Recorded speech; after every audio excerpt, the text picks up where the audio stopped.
Good afternoon. I am Karma Hill, and this is the Jamaica and Caribbean Weekly News Summary for the week ending July 29th, 2022.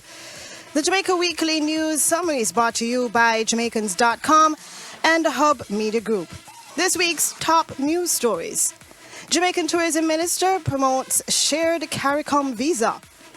Edmund Bartlett, Jamaica's Minister of Tourism, is calling for a single visa to be shared among the member states of the Caribbean Community, CARICOM. He proposed the shared visa at the inaugural Organization of American States, OAS, Policy Forum held in Montego Bay. Bartlett noted the enormous economic potential for tourism development and recovery from the COVID-19 pandemic as a major reason to implement a single CARICOM visa. He said that the individual states are too small to benefit from the current recovery of tourism in the current situation, but that if they join together as a region, everyone can grow and benefit. Additionally, the creation of a multi-destination tourism structure will offer multiple experiences for travelers who come from long-haul areas. Auditor General's report criticizes Waste Management Authority for $5.7 billion in payments to independent contractors.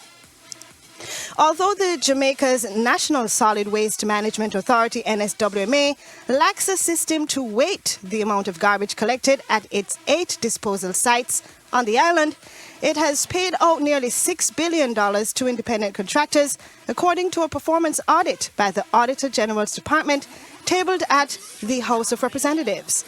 The report stated that the NSWMA paid $5.7 billion between 2016 and 2017 and 2021 and 2022 for supplementing the fleet of trucks it used for collecting and disposing of solid waste across the country. In total, the agency spent $1.1 billion in 2021 to 22 and independent contractors and in two independent contractors and increased from $815 million spent in 2016 through to 2017. The payments were based on the number of trips made rather than on the volume of waste collected, as there is no accurate way to measure the waste amount. This week's top Caribbean news. Caribbean region could experience massive increase in COVID-19, monkeypox, and polio cases. The Caribbean Public Health Agency, CARPHA, warned that the region could see a serious spike in the number of COVID-19 cases due to the BA.5 variant. According to Dr. Joy St. John, Executive Director of CARPHA, the appearance of the monkeypox virus, which has been declared a public health emergency by the World Health Organization, WHO, also presents a concern for the region. The concerns about the spread of the virus stems from vaccine hesitancy and an anti-vaccination campaign implemented in the region. Dr. St. John also noted that authorities are worried about the reemergence and spread of polio in the Caribbean, as the first case of the disease in 30 years was reported on July 21, 2022 in New York City. This week's top Jamaican diaspora news. Jamaican diaspora in U.S. will celebrate Jamaica 60 with huge celebrations. Massive celebrations are scheduled throughout the Jamaican diaspora in the United States in 2022 to mark Jamaica's 60th anniversary of independence. Jamaica 60 will be celebrated over several days with a range of activities across the U.S.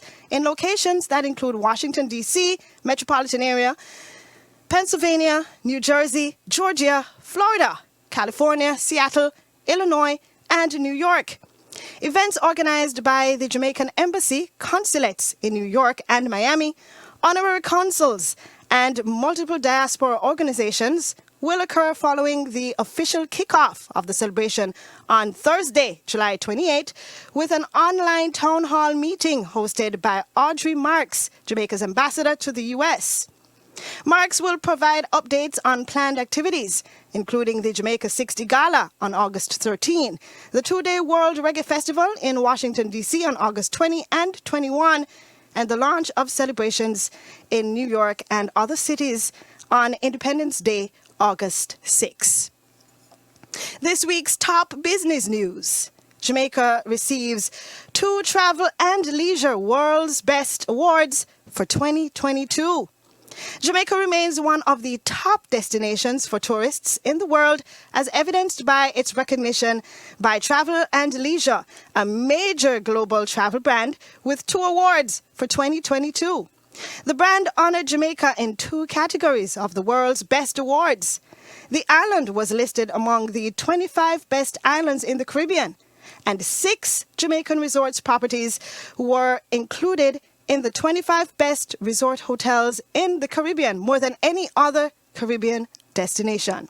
Jamaica's Director of Tourism, Donovan White, said it was extremely gratifying to receive the recognition, and that being honored with these prestigious awards is proof of the continuing appeal of Jamaica's tourism product to travelers. This week's top arts and entertainment news. American country and Jamaican reggae tracks to produce Country Goes Reggae album. A remix combining some of the top country music tracks from country music stars in the United States and those by top Jamaican reggae musicians has produced the collection Country Goes Reggae from Positive Vibrations. Featured tracks on the album include songs by Dolly Parton, Chase Rice, Jimmy Allen, Rascal Flatts, Toby Keith, Lainey Wilson, and others. Parton's song 2 Doors Down from 1978 is one of the 11 tunes featured in the project, which was released on July 22, 2022. Parton expressed excitement about the collaboration on Twitter, saying she was very proud of the album that includes so many wonderful artists, so many wonderful songs, and such a great arrangement. The idea for the album arose during a visit producers Christian and Frank Berman and Ron Ole made to Nigeria in 2019. This week's top sports news. New world record holder and champion hurdler Toby Amusan credits Jamaican coach Lucina Golding Clark for her success. The new 2022 world champion in the 100-meter hurdles, Nigerian Toby Amusan, says that her success can be traced to the guidance and trust she received from Jamaican Olympian Lucina Golding Clark, who has been coaching her since 2016. Amusan won her first world title and broke the world record in the 100-meter hurdles with a time of 12.12 seconds. Golding Clark, who met Amusan and began coaching her during her time as assistant coach at the University of Texas, El Paso, appeared at the World Championships 5 times and also won a gold medal at the Commonwealth Games in 2002. Amusan credited the foundation created for her by Golding Clark was invaluable. She added that Golding Clark was not just her coach, but she is my mother and the person who has kept her grounded from her college years to present. What's up, everyone? Thank you for listening to the Jamaica Weekly News Summary, brought to you by Jamaicans.com and the HUBB Media Group. Next week, we will have more Caribbean diaspora news. My name is Karma Hill.